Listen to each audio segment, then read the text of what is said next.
I first started getting some symptoms that were odd when I was in my mid-20s. I would have things like my fingertips would go numb, or I'd feel like a weird tingling sensation in my thigh. And I didn't get diagnosed though till I was 27, so that was in 2002. And I can't say that things have necessarily progressively gotten worse. I think I've had a little bit of muscle spasticity in my calf that's gotten worse, but most of my symptoms have been pretty even. So when I was first diagnosed in 2002, I had pretty severe foot drop, which resolved after about 6 weeks.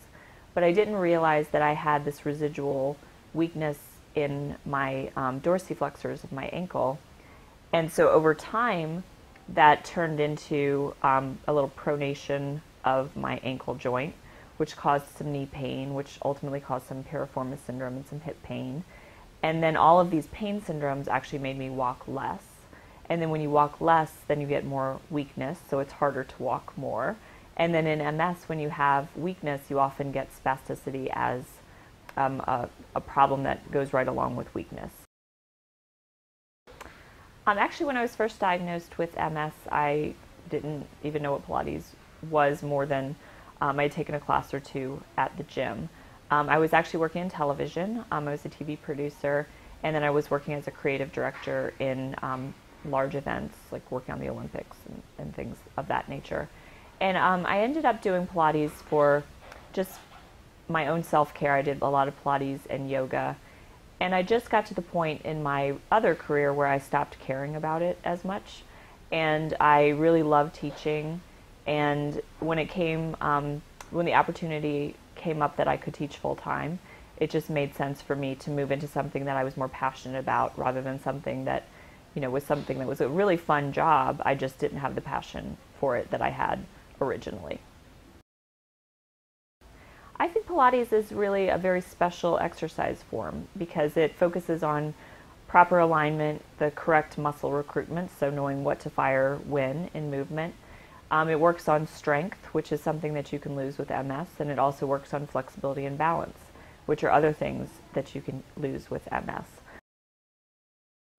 Well, it's really interesting. Sometimes when you have bad muscle spasticity, they'll do one of two things or two things in combination, which is where they purposely weaken the spastic muscle with botox or a form of botox called myoblock. And then they would maybe do something called serial casting or stretch casting, where they put, for instance, your foot into dorsiflexion and hold it there for maybe 20 plus hours a day, and then you progressively increase the level of dorsiflexion. You actually can't strengthen a muscle at the same time as you have Botox in the muscle, because the whole point of the Botox is to weaken the muscle so that the agonist or the antagonist muscle for the agonist can strengthen. So the goal with, for instance, putting Botox in the calf muscles is so the dorsiflexors can get stronger. Personally, however, I really hated the feeling of losing that much strength in my calf, because the spastic muscle is always a weak muscle. And so if you're taking a weak muscle and you're purposely making it weaker so that you can strengthen the opposite muscle, you've still weakened another muscle. So that's where, for me, it's so individual what a good treatment for spasticity is.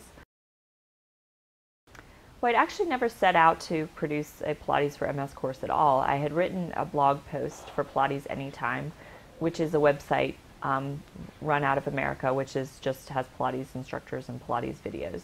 And I had written a post for their blog that Carolyn Anthony, who is the head of the Center for Women's Fitness, had seen that blog post.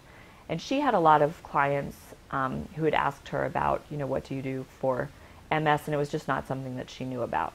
So Carolyn asked me if I would consider designing a course on Pilates for MS, and it actually ended up taking me about a year to do the course because it's pretty robust, and that's why I ended up doing the course in the first place. It wasn't something I necessarily planned on. So I have sort of two very divergent jobs. I teach the Pilates for MS course, and I teach, specializing in neurological conditions and work with neurological conditions and neuroplasticity, and that's one end of what I do. And then I also am a co-owner of a company called Fuse Pilates, which I created. So my favorite apparatus actually to teach group classes on is chair. I think chair is, first of all, it's compact, so it's easy to get a bunch of chairs in a room, easier than reformers, because reformers obviously have 3 times the space that they take up. But one of the things that I really like about chair is that you can take mat work exercises and you can move them onto the chair apparatus, or do different exercises obviously as well, and create a really fun and dynamic group fitness class using equipment that a lot of people don't know can be so wonderful and challenging. Balance and great strength exercises.